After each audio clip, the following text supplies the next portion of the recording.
নির্বাচন কমিশন পুনর্গঠনের দাবি করেছেন আজকে। আপনি বলছিলেন যে উপদেষ্টা পরিষদও পুনর্গঠনের দাবিও করা লাগতে পারে।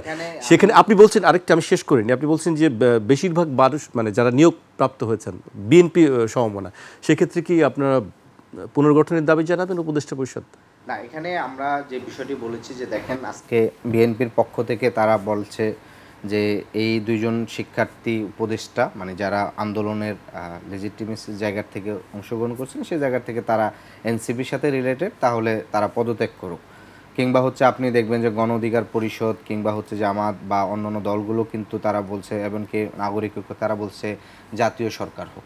তাহলে এই যে ধরেন দাবিগুলো করা হচ্ছে, এবং আমরা দেখেছি শুধু বিএনপি না, অনেকগুলো দলের জায়গা থেকে, বিশেষ করে স্বরাষ্ট্র উপদেষ্টা এবং স্বাস্থ্য উপদেষ্টা, ইভেন আইন উপদেষ্টার বিষয়, যে তাদের যে ভূমিকাগুলো গত 9 মাসে কাজের কারণটা হচ্ছে এই সরকারের প্রথম ম্যান্ডেটই ছিল, যেটা সায়ন্ত দাও বললেন, যে আওয়ামী লীগের সন্ত্রাসীদের দ্রুত বিচার করা, ট্রাইব্যুনাল একটা না করে দ্রুত ট্রাইব্যুনালে বিচারগুলো শেষ করার জন্য ধারাবাহিক করা।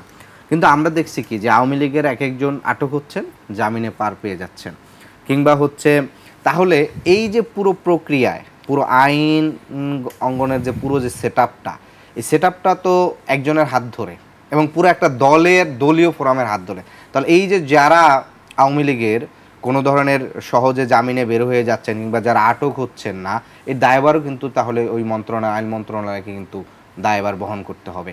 এবং সেই ব্যর্থতার কিন্তু তারা কিন্তু হাত তুলছে না। কেন হাত তুলছে না? কারণ তিনি দেখছেন যে পুরো নিয়োগ প্রক্রিয়ায় এটা হচ্ছে বড় একটি দল, তারাই বেনিফিটেড হচ্ছে, ফলে সেই ক্ষেত্রে তাদের কিন্তু আপত্তি নাই। শুধুমাত্র আপনার অভিযোগের বিরুদ্ধে সহকর্মী তো একসাথে থাকেন, মানে রাজনীতিতে একসময় সহকর্মী থাকেন। যদি এনসিপি দল আকারে বড় হয়, তাহলে শুধু আসিফ মাহমুদ কিংবা হচ্ছে আপনার মাহফুজ আলম কেন, বিএনপির থেকে তো অনেকে পদত্যাগ করে আমাদের দলে যোগদান করতে পারেন।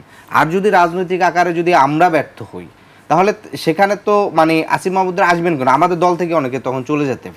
ফলে ভবিষ্যতে কি হবে কিংবা হচ্ছে পূর্বের কি সম্পর্ক ছিল, এটা দ্বারা আসলে আপনি হচ্ছে ফর্মালি আপনি এটা বলতে পারেন না। কারণ এনসিপি গঠন হয়েছে অনেক পরে, তারা সরকারে গিয়েছেন, তারা যদি মনে করেন তাদের ভবিষ্যৎ রাজনৈতিক কেরিয়ার এক একজনের এক এক রকম থাকে, তো সেইটাকে শুধুমাত্র রাজনৈতিক প্রতিপক্ষের জায়গা থেকে, রাজনৈতিক বিতর্কের জায়গা থেকে অভিযোগ তোলাটা, এটা আসলে কোনোভাবেই সমীচীন নয়। জীবন অবাক না করলে কে করবে? 28% মিল্ক ফ্যাটের অবাক করার সাথে ফ্রেশ মিল্ক পাউডার, জীবন অবাক করুক প্রতিদিন।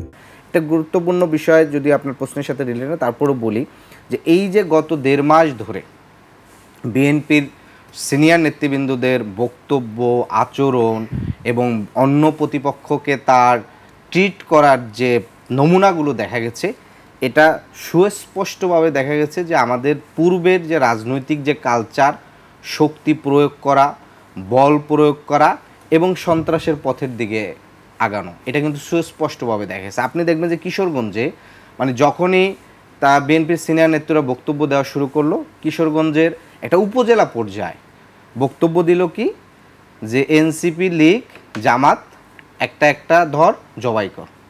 আপনার অভ্যুত্থান পরবর্তী বাংলাদেশে আপনার এই স্লোগান দেওয়া, এখন আমরা এটা প্রথমে কাকতলীয় ধরে নিচ্ছি যে না, এটা হয়তো ধরেন উপজেলা পর্যায়ে অনেক সময় রাজনৈতিক হুঙ্কার জায়গা থেকে দেওয়া যায়। ঢাকা মহানগরে ডক্টর না মানে খেলোয়াড় তাদের আমিনুল ভাই, তার সংগঠন ওখানে স্লোগান দিচ্ছে কি এনসিপি আমার সোনার বাংলাদেশ, এনসিপি করলো শেষ।